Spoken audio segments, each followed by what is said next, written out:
We asked you why so many people are leaving the armed forces, and the answer has come back loud and clear. Pay is the number one major issue. We reported the latest stats that 200 to 300 people are leaving every month, and we've had around 2,000 comments, nearly 400,000 views. So here's a flavour of what people have been telling us. One person said, pay is probably the number one thing. Another said, pay, pay, pay, housing, housing, housing. Another said, I'm married, I've got kids, $1,600 per month is not enough for us. And the same for this person. The army cannot live on $1,700 a month. The only people signing off are private. I'll give you two suggestions, money and money. If you can get paid more in Civvy Street and go home every night, why wouldn't you? So let's take a look at what's really happened to your pay over time. Between September 2010 and September 2022, you received below inflation settlements in most years, which meant your cumulative salary increase was just 17% in this period. Meanwhile, consumer prices increased by 38% in that time.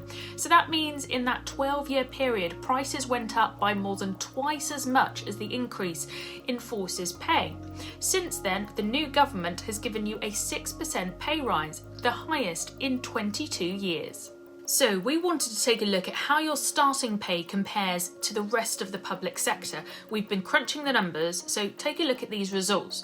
We've compared pay packets for non-commissioned officers across the armed forces with other public sector roles, and they are all lower than the starting salaries for a newly qualified nurse, a newly qualified teacher, and a police constable.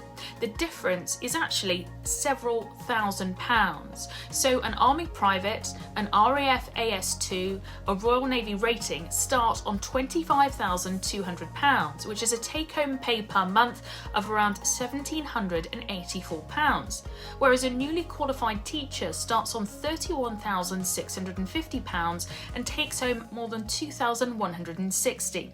A police constable gets £29,907 and so takes home more than £2,000 a month, and a newly qualified nurse gets £29,969, so again gets more than £2,000 per month. When it comes to officer starting salaries, there's better news. Across the forces, these are all higher than the starting salaries of teachers, police and nurses.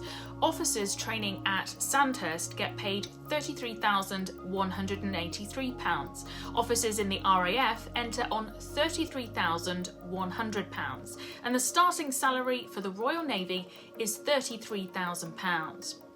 Now, we want to know more about exactly who is leaving the forces, so we've asked the Ministry of Defence to give us the breakdown of the rank, service, length of service, and also the age of those 200 to 300 people that are leaving the armed forces every month. However, they've told us we need to put in a Freedom of Information request to get those answers.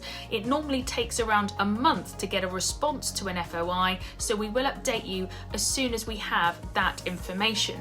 But in the meantime, you've been so clear that you want pay to go up. So what would you want? What would be enough to make you stay? Please comment below. Thanks for watching. For more from BFBS Forces News, like and subscribe to our channel.